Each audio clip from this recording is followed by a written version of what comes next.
भैया समझा दिया यार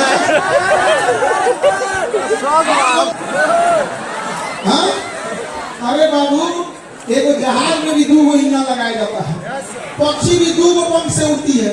इतना बड़ा देश अकेले पुरुष कैसे खींच ले जाएगा जब तक महिला के साथ में?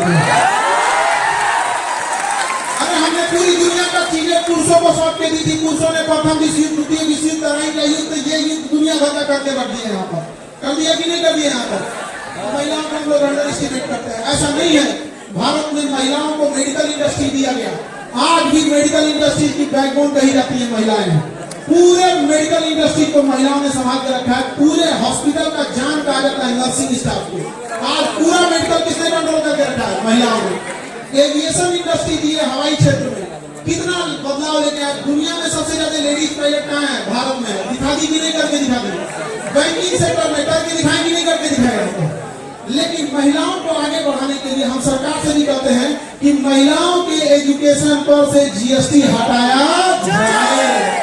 और यह जैसे हटेगा महिलाओं पे से जीएसटी, अब आप कहिएगा कि बेटी पढ़ाओ और बेटी बचाओ, 18% जीएसटी घर से लाओ, ऐसे कैसे होगा? वो बताइए, आपसे जीएसटी हटा जाएगी नहीं?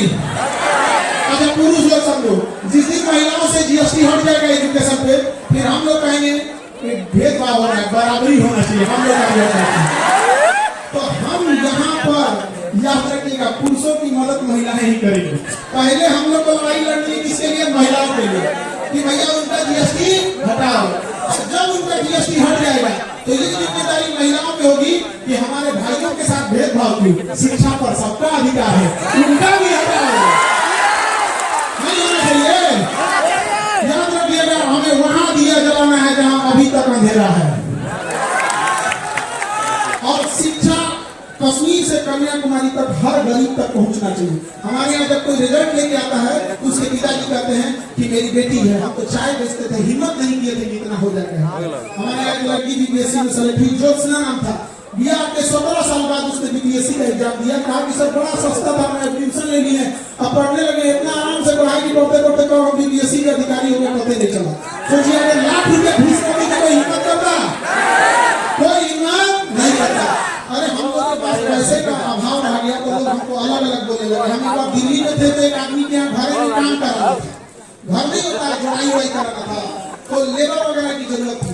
उन्होंने हमसे कहा कि खान सर बिहारी नहीं मिल रहे हैं। हम कहे कि भैया आपको काम करना है, लेबर की जरूरत है, कहीं का रख लीजिए, लेबर यूपी का रख लीजिए, राजस्थान का रख लीजिए, हरियाणा का रख लीजिए, क्या करता है? वो दिल्ली में था। तो उन्होंने क्या जवाब दिया पता है? कि सर हमारे यहाँ ना लेबर को बिहारी ही कहा जाता है। सोचे कितना तकलीफ लगता होगा कि हम लोग कहां से कहां चले गए। जब मगध था ना, मगध, जब हम लोग कहां थे? मगध में। तो गुजरात में अकाल पड़ गया था तो मगध सम्राट चंद्रगुप्त मौर्य अपने सरकारी खर्च से गुजरात में झील बनवाया था, सुदर्शन झील, कि गुजरात के लोग को क्या हो सके, अनाज मिल सके। आज हालत ये हो गया है कि यहाँ 8,000 10,000 की मजदूरी करने के लिए बिहार का आदमी कहाँ जाता है? गुजरात जाता है।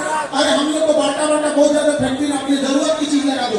यहाँ भाषण देता है कि बिहार में फैक्ट्री होना चाहिए। भैया पहले तुम अपने एक अगरबत्ती का कारखाना लगा के दिखाओ। अरे हमें हमारी जरूरत की चीजों को हम लोग बना सकते हैं स्किल के दम पे। हमारे यहाँ का सीसीटीवी जो लगता है वो दिल्ली से आता है, तुम यही बना लो भैया। जो हम बिस्किट खा रहे हैं वो उत्तर प्रदेश से आ रहा है, यहाँ से बना लो। जो हम फूल खरीद रहे हैं वो कलकत्ता या बनारस से आ रहा है।